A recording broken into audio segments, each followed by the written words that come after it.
सभी कुशल मंगल होंगे। हिंदी की कक्षा में आपका स्वागत है। तो बच्चों, आज की हिंदी की कक्षा में मैं आपको अनुच्छेद लेखन के बारे में बताऊंगी। तो आइए अब हम जानते हैं अनुच्छेद लेखन क्या होता है। जब भी हम किसी वस्तु, प्राणी या स्थान के बारे में अपने विचार लिखकर स्पष्ट करते हैं, वह हमारा अनुच्छेद लेखन कहलाता है।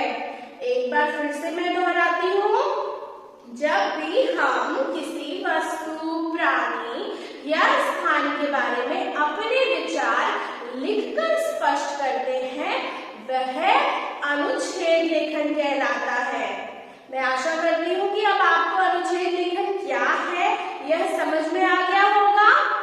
तो बच्चों, आइए अब हम जानते हैं अनुच्छेद लेखन के कुछ नियम। तो पहला नियम यह है कि दिए गए विषय के बारे में आपको पूर्ण ज्ञान होना चाहिए।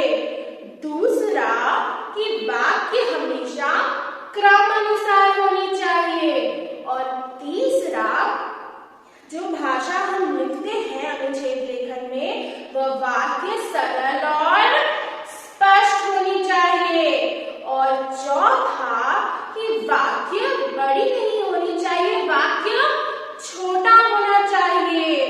तो बच्चों, मैं अनुच्छेद लेखन के नियम फिर से दोहराती हूँ। पहला, दिए गए विषय के बारे में पूर्ण ज्ञान। दूसरा, वाक्य क्रमानुसार होनी चाहिए। और तीसरा, भाषा सरल और स्पष्ट होनी चाहिए। और चौथा, वाक्य छोटा होना चाहिए। तो बच्चों, अब आपको अनुच्छेद लेखन के नियम समझ में आ गए।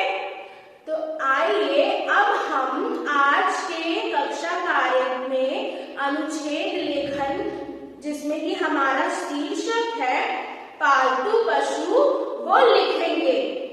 तो बच्चों, अब सभी अपनी व्याकरण पुस्तिका निकालकर उसमें दिनांक और कक्षा कार्य लिखना ना भूलें। तो बच्चों, अब आप सभी जल्दी से अपनी व्याकरण पुस्तिका और कलम के साथ तैयार हो जाए और सबसे पहले लिखें दिनांक और कक्षा कार्य। उसके बाद आपको लिखना है अनुच्छेद लेखन। सबसे पहले लिखें अनुच्छेद लेखन। उसके ठीक नीचे आप लिखेंगे हमारा शीर्षक अनुच्छेद लेखन का, पालतू पशु गाय।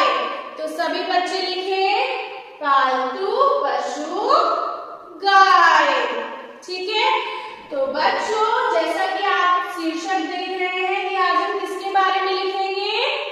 गाय के बारे में। किसके बारे में लिखने वाले हैं? गाय के बारे में। जी हाँ, गाय एक महत्वपूर्ण प्राणी है। और आपको पता है, कुछ लोग तो गाय की पूजा भी करते हैं। तो बच्चों, हमारा सबसे पहला पंक्ति यह होगा कि गाय एक पालतू पशु है। तो पहली पंक्ति लिखें, गाय एक पालतू पशु है। सभी बच्चे लिखिए। जी हाँ, अब हम दूसरी पंक्ति लिखेंगे कि गाय कैसे कैसे रंग की होती है। कोई गाय काले रंग की होती है, भूरे रंग की होती है और कोई सफेद रंग की होती है। तो हमारी दूसरी पंक्ति कुछ इस तरह की होगी, गाय का रंग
लंबी पूंछ होती है।